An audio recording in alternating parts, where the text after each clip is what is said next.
अनंत यात्रा के ओशो दर्शन में आपका स्वागत है। ओशो कहते हैं एक गांव के बारे में, एक विचार के बारे में कि जीवन के विज्ञान को विकसित कैसे किया जाए। बिना विज्ञान को विकसित किए हम कुछ नहीं कर सकते। उन्होंने एक आप बीती घटना बताई। मैं अभी एक छोटे से गांव में हूं। उस गांव में छोटी सी मैंने एक दुकान देखी। वह दुकान लोहे की कुछ कुर्सियां वगैरह बनाती है, लेकिन बोर्ड उस पर लगा हुआ है इंटरनेशनल स्टील कॉरपोरेशन, अंतरराष्ट्रीय स्टील कॉरपोरेशन। एक गांव जो जबलपुर के बहुत नजदीक है, पनागर, वहां का एक कवि इकट्ठा हो जाए, लखनादौन का एक कवि इकट्ठा हो जाए, कालादेही का एक कवि इकट्ठा हो जाए और अखिल भारतीय कवि सम्मेलन शुरू हो जाएगा। किसी को ख्याल ही नहीं आता कि शब्द का कोई अर्थ होता है, शब्द का कोई प्रयोजन भी होता है। एक अंग्रेज यात्री भारत से वापस लौटा और उसने अपनी डायरी में लिखा है कि भारत में शब्दों को कोई सीरियसली नहीं लेता, इसलिए भारतीय शब्दों का कोई बहुत अर्थ नहीं होता है। मैं अभी उसकी डायरी पढ़ रहा था। मैं दंग हुआ।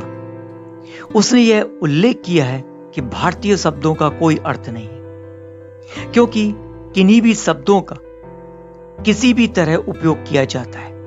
कोई शब्दों को बहुत गंभीरता से उपयोग नहीं करता है। उसने लिखा है कि मैं ऋषिकेश गया और ऋषिकेश में मैंने सुना कि वहां एक योग फॉरेस्ट यूनिवर्सिटी है, एक योग विश्वविद्यालय है। तो मैंने सोचा कि हजारों विद्यार्थी उस योग विश्वविद्यालय में पढ़ते होंगे, जैसा कि ऑक्सफोर्ड में पढ़ते हैं। वहां कोई 12,000 से ज्यादा विद्यार्थी पढ़ते हैं।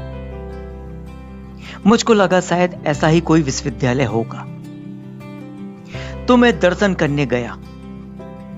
वहां एक छोटे से मकान पर तख्ता लगा हुआ था और लिखा हुआ था योग फॉरेस्ट यूनिवर्सिटी, योग विश्वविद्यालय। भीतर जाकर मैंने पूछा, वहां कोई भी नहीं। फिर एक आदमी रहता है और उस आदमी ने कहा कि अभी तो कोई विद्यार्थी नहीं है, कभी कभी कोई योग सीखने आ जाता है। तो यह विश्वविद्यालय कैसे हो गया? लेकिन हमें ख्याल ही नहीं आता। हम अपने अंदर अहंकार की घोषणा किए चले जाते हैं, इस तरह करे चले जाते हैं कि हमको खुद ही नहीं पता होता। इसी तरह की यह भी घोषणाएं हैं कि सारे जहां से अच्छा हिंदुस्तान हमारा। कौन कहेगा यह? ना हमारे पास अच्छे वस्त्र हैं, ना हमारे पास अच्छा भोजन है, ना हमारे पास स्वस्थ शरीर है, ना हमारे पास उम्र है, ना हमारे पास आयु है और ना हमारे पास रहने के लिए मकान है। यहां तक कि ना तो हमारे पास काम है, ना हमारे पास उत्पादन के साधन है, ना हमारे पास आत्मा है, ना हमारे पास बुद्धि का विकास है।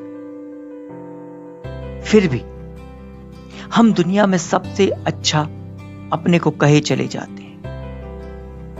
ये झूठ बंद होने चाहिए।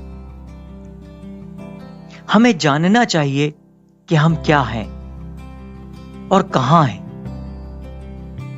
माना कि असलियत बहुत दुखद है, यह भी माना कि उसे स्वीकार करने में भी मन को पीड़ा होती है।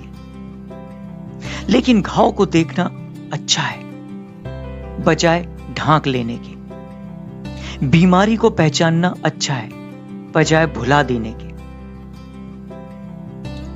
क्योंकि भुलाने से और ढांक लेने से कोई घाव कभी भी समाप्त नहीं होता। जानने से, पहचानने से उसका इलाज भी। इस बात को समझ लेना बहुत ही जरूरी है कि आज हमसे दीनहीन पृथ्वी पर और कोई भी नहीं। और इसका कारण यह नहीं है कि हमारा देश दीनहीन होने को मजबूर है। इसका कुल कारण इतना है कि देश को दीनहीन बनाने में हम सारे लोग सहयोगी हैं। अन्यथा देश महान भी हो सकता है, समृद्ध भी हो सकता है, यहां तक कि शक्तिशाली भी हो सकता है, लेकिन हमें ख्याल ही नहीं, हमारे अंदर ख्याल पैदा ही नहीं होता। इस बात का हमें यह स्मरण ही नहीं आता। हमारी समझ ही कहीं जैसे भटक गई है हजारों वर्ष से, और हमें पहचान में भी यह बात नहीं रह गई कि इस देश को सौभाग्यशाली बनाया है तो कविताएं करके सौभाग्यशाली नहीं बनाया जा सकता, ना ऊंचे गुणगान से सौभाग्यशाली बनाया जा सकता है। सौभाग्यशाली बनाना है तो श्रम करना होगा, मेहनत करनी होगी, समझना होगा जीवन के विज्ञान को, जीवन के विज्ञान को विकसित करना होगा। एक बात इसलिए प्राथमिक रूप से यह कहना चाहता हूं, हम बड़े शब्दों का उपयोग करना बंद कर दें और अपनी स्थिति के अनुकूल शब्दों की खोज करें, तभी हम विश्व में महान बन सकते हैं। अर्थात जीवन के विज्ञान को हमें विकसित करना होगा, तब हम कह सकते हैं कि मेरा भारत महान। अनंत यात्रा के ओशो दर्शन में बस आज इतना ही। इसके साथ ही मुझे आज्ञा दीजिए। धन्यवाद।